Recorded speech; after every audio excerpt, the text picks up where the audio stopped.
Hello, everyone. Thanks for participating in the machine learning and AI session.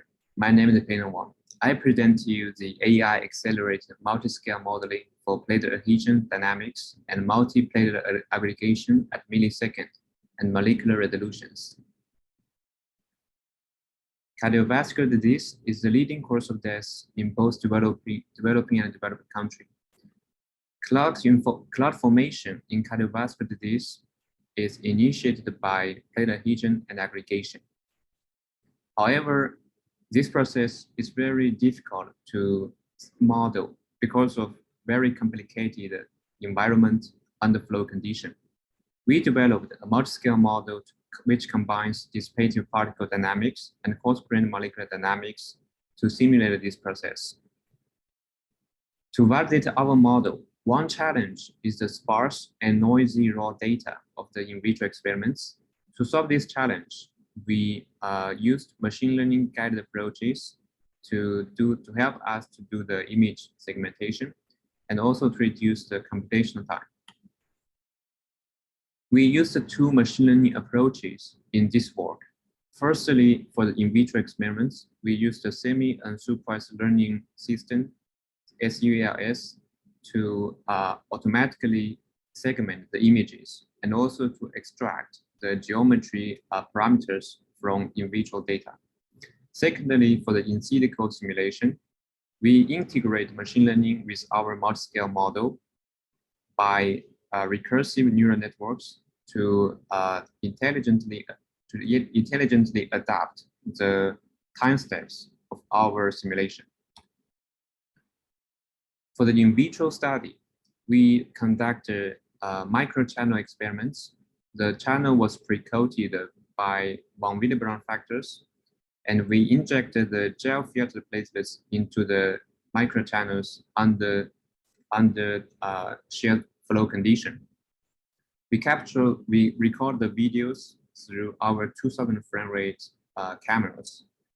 The video shows some platelet behaviors under flow condition, mostly flipping, but also activation and aggregation. For one day's experiment, we can generate more than 100,000 of images, which is very expensive for human to label them. That's why we use our first machine learning approach, the semi-unsupervised learning system, to segment the segmented images. We use 3 agent networks to capture different image features, and then we use a PNet policy network to combine those features. At the end, a reward network is to identify the correct features. For those images with lower scores, we will be re-annotated by experts for the next iteration. Here is some prediction examples of our SULS methods. We can see the methods can actually capture very subtle shape change, like the pseudopodium. And on the right side, we can also see the plate-to-plate interaction animations. Here is some in vitro analysis. We through the SULS method, we capture some of the flipping behaviors. Flipping behavior was guided by modified Jeffrey-Orbit's equation. And in this equation, we actually introduce asymmetry in the equation. We found in the in vitro study, we observed 2 different phases for the flipping. The first lift up period and second reattachment period. We proved that the first period is significantly slower than the second period because of the bond interaction between the platelet and the wall. So to describe the complicated biophysical properties of the adhesion and aggregation, we developed a multi-scale model. The blue particle is the blood flow, and the platelet bilayer membrane was represented by yellow and the red particle. On the red particle of the wall represent the VWF. The interaction between GP1B and BWF was guided by Morse and Hooke potential. And we also tried to replicate the GP1B particles from biology. We use the same amount of GP1B particles on the membrane in our model. The animation shows the platelet flipping under 30 dyne per centimeter square. For the first figure, the red curve is the simulation results, which overlays with the in vitro results represented by the gray points. In the following figure, we can tell that when platelet reach the vertical position, the angular velocity reaches the maximum, and the number of bonds actually reach the minimum. Then we expand our simulation to different shear stress, 15, 30, and 45. As we can see, for higher shear stress, it actually corresponds to higher angular velocity and higher peak speed. We can also tell the different bound dynamics through the simulations.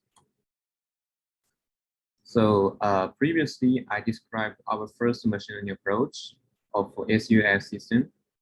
When it comes to the multiscale multiple platelet simulation, because this system is usually consists of hundreds of platelets and more than 100 million particles. It's usually very computationally expensive. Then we considered our second machine learning approach, the AI ATS, to significantly reduce the computational cost. So the general idea is that when the platelet is unattached and slow, we want to use like aggressive large time steps to simulate them. When the platelet like undergoes with rapid shape change, we would rather to use like conservative time steps, which is with smaller time steps to simulate them. To alternate these time steps, we use our AI ATS to do it. Here's the details. First off, we pre-process the raw data from the simulation in real time to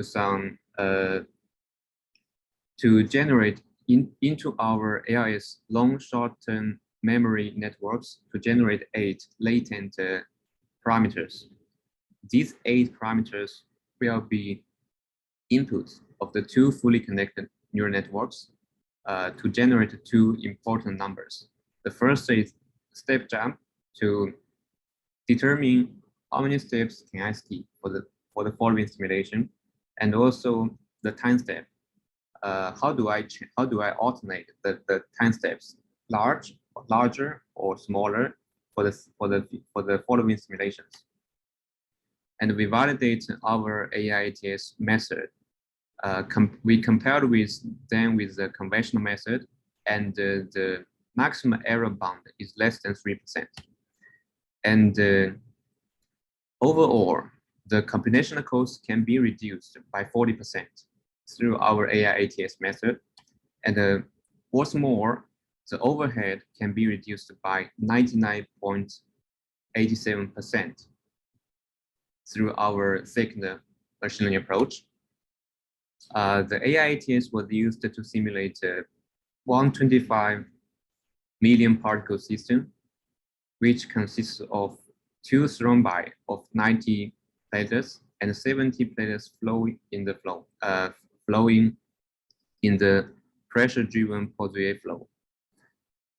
As we can tell, for individual platelets, the peripheral area, the shear stress at the peripheral area is significantly larger than the central area.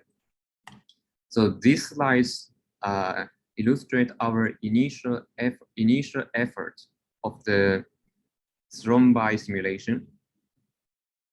As we can see from the images, the thrombi was composed of different layers. In the core, it's usually activated and aggregated platelets with additional onion layers. We can see for the flow exposed platelets, the shear stress is larger than the inside platelets of the thrombi. So in summary, we implement the two machine learning approaches, which is the SUAS to improve the segmentation image quality, and also AI-ATS to significantly reduce the computational cost. Our multiscale model can describe accurate the GP1B alpha VWF interaction accurately, and to differentiate the two periods observed from our in vitro experiments. Our multiscale model can also measure the varying shear stress, and we can also tell the difference of the different areas in a thrombus.